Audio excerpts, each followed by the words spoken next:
cette intervention pour expliquer certaines choses. Alors, dans le protestantisme, la Sainte Seine reste un acte liturgique central, une rencontre avec le Christ. Mais la transformation, on va dire, est une transformation hiérofonctionnelle sacralisée. Le pain et le vin passent d'un usage naturel à un usage sacré. Donc on a en grec ancien tuto estin to somamou, littéralement ceci est mon corps. Littéralement ceci est mon corps, c'est une très bonne traduction, mais il faut quand même garder en tête que quand bien même le Seigneur aurait exprimé les choses différemment en hébreu et en araméen, puisque c'était les langues qu'il parlait, les auteurs des évangiles n'ont pas vraiment eu d'autre choix que d'utiliser cette forme-là, parce que c'est ce que le grec ancien permettait. Ce sont essentiellement le rituel et le geste qui vont donner le sens. Donc lorsque nous parlons de hiérofonctionnalité, nous parlons du fait qu'un acte ordinaire, en l'occurrence la mendication, devient un acte sacré par sa mise en relation avec le divin. Donc chez les luthériens, on va parler de menducatio sacramentalis, hein. Une mendication sacramentelle, il y a une présence réelle spirituelle dans, avec et sous les espèces. Chez Calvin, on va parler plutôt d'une mendication spirituelle par la foi, via une médiation de l'Esprit Saint.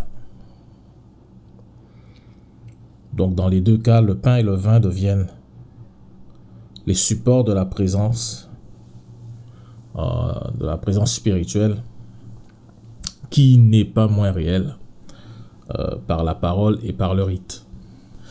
Donc pour revenir sur l'expression tuto estin to somamou, le mot estin ici peut être traduit par être, peut être traduit par représente, peut être traduit par signifie ou par est à considérer comme. Donc la traduction littérale ceci est mon corps. Alors imaginons que quelqu'un dise c'est mon corps, cela reste néanmoins acceptable, puisque finalement c'est le geste, c'est l'acte de mendication, c'est le contexte qui va déterminer ce que les mots signifient. Donc tout à l'heure je vais parler de cette articulation linguistico-sacramentelle. Voilà, mais ce qui est important pour nous protestants, c'est le contexte rituel, parce que le geste permet en tout cas la sacralisation fonctionnelle. Cela est vrai même lorsque la grammaire, on va dire, est approximative. Voilà, c'est l'interaction entre la parole, le geste et le contexte dont la somme, en tout cas, est la clé de la hiérofonctionnalité. Donc on va noter 3 éléments conjoints. Le langage, la parole performative, le geste rituel, qui rend effectif le langage et remplace la précision stricte des mots, et aussi la foi des participants. Donc les participants vont recevoir et interpréter l'acte comme étant un acte sacré. Donc la sacralisation est à la fois fonctionnelle, contextuelle et communautaire. Donc une fois que ça c'est dit, quelles sont les conséquences théologiques? On va conclure en disant quoi? Que la transformation hiérofonctionnelle dépend de la foi et du contexte. Le sacrement, dans le cadre protestant en tout cas, ne s'interprète pas comme une sorte de magie matérielle, mais plutôt comme une médiation spirituelle. Donc la transformation hiérofonctionnelle va dépendre de la foi et du contexte. Donc il faut qu'il y ait une compréhension consciente du rite. Et le rôle du pasteur est de guider la participation consciente pour que l'effet hiérofonctionnel se réalise. Donc cela va impliquer que l'on fasse aussi avec les gens qu'on a en face de nous.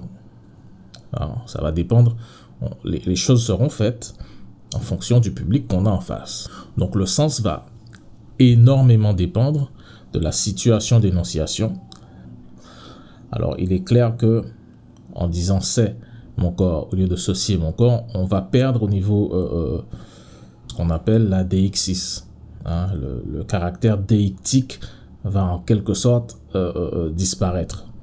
La fonction donc du démonstratif neutre, tuto, n'est plus ressentie de la même façon, parce que on exprime difficilement la deixis lorsqu'on enlève ceci et qu'on remplace par ces. Mais sur le plan pragmatique, par contre, dans un rituel, le geste remplace ou complète la deixis. Donc c'est bien le geste sacramentel qui va donner le sens. La parole va interpréter l'action et l'action va aussi interpréter la parole finalement. Donc en disant c'est mon corps dans le contexte de la Sainte Seine, ce n'est pas une erreur. Parce que c'est le contexte de la Sainte Seine lui-même, la situation rituelle qui va donner le sens profond à la phrase. En fait, le fait d'annoncer simplement que l'on va participer à la Sainte Seine et de servir le pain et le vin sans même parler, juste annoncer qu'on passe à la Sainte Seine et servir le pain et le vin, c'est déjà être dans une situation rituelle. En fait, on n'a même pas besoin de dire ceci est mon corps, ceci est mon sang.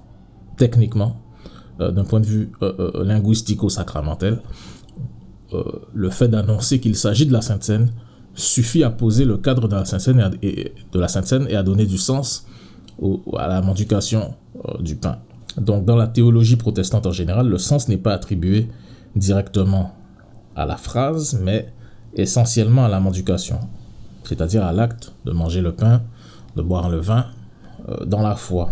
Donc, d'un point de vue purement linguistique, tout Augustine va avoir un effet déictique, qui va désigner le pain, c'est vrai, mais la phrase seule en elle-même ne suffit pas. Elle exige le contexte physique, le contexte rituel.